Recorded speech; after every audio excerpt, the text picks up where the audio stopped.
Hello everyone, Mr. Demonology here. If you're new to my channel, then welcome. I make videos about the paranormal, the supernatural, as well as New Age and metaphysical topics. And I try to post a video at least twice a month.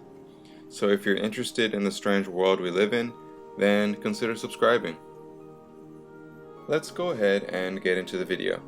Now, I've heard many people talk about auras online, on YouTube, but I've never heard anyone directly speak about the subject as it relates to newborns and infants. So today I'm going to be talking about the auras and energy fields of babies.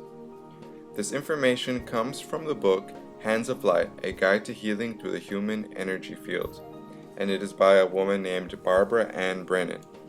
It is a wealth of knowledge, and I highly recommend it to anyone interested in energy work or energy healing. The information about the book is in the description below. At the time of conception, an energetic link is formed between the soul and the fertilized egg. It is at this time that an etheric womb is formed, which protects the incoming soul from any outer energetic influences other than those of its mother.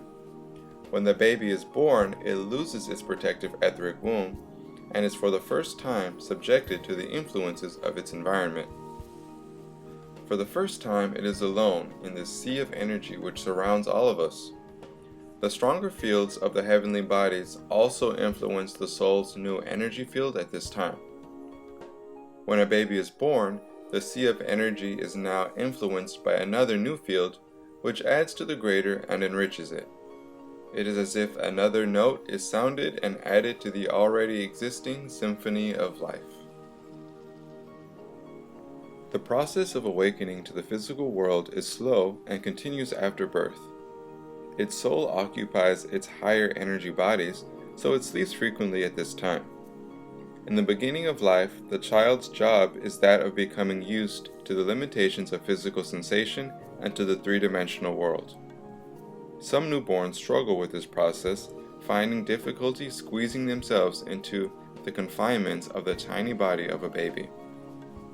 So, the incoming soul often enters and leaves the body through the crown chakra as it begins working on opening the root chakra to grow roots into the physical plane.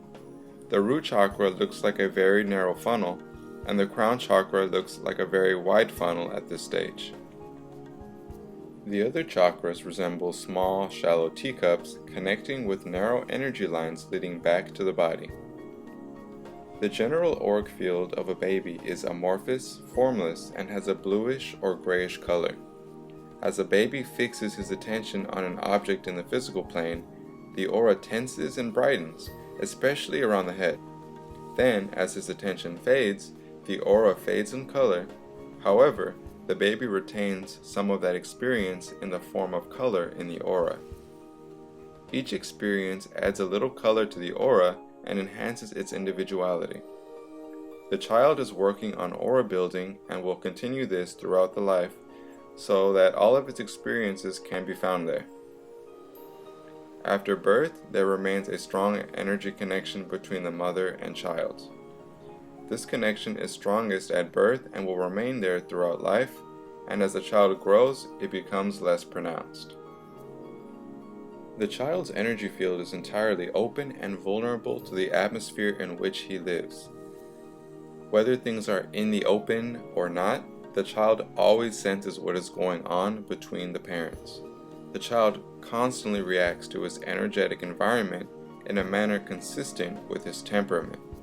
This can result in the child having vague fears, fantasies, temper tantrums, or even illnesses.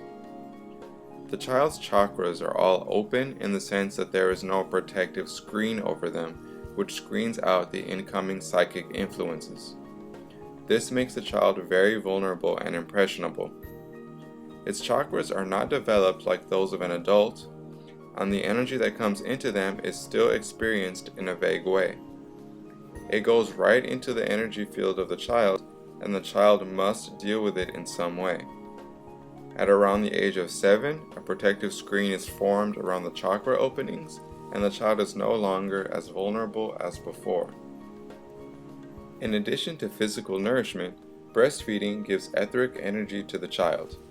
There is a small chakra in each nipple which supplies the baby with energy. The baby's chakras are not developed and so do not metabolize all the energies from the universal energy field needed to sustain life. Many times one can see how a younger child sits back and nestles into the lap of the mother or father. The child is being protected from outside influences by the energy field of the parent.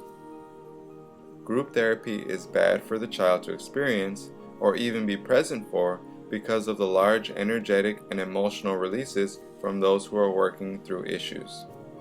This can cause unneeded psychic shock for the child. Adult rage shocks the child's system like a physical shock, while grief and depression swamp it like a fog. With that little bit of information, I will conclude this video on the auras and energetic fields of babies. I hope you found the information in this video as enlightening as I did, and if you know anyone who may benefit from the information shared in this video, then please don't hesitate to share it with them.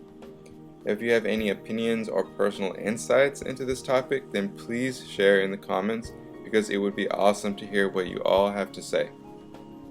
If you like this video, then please click the like button, and if you're a fan of this sort of content, then consider subscribing to this channel because I post at least twice a month and I'd love to have you join my circle. If you do sub, then click the little bell icon to be notified of all my future uploads. Thank you so much for watching. This has been Mr. Demonology, and I will see you all in the next one.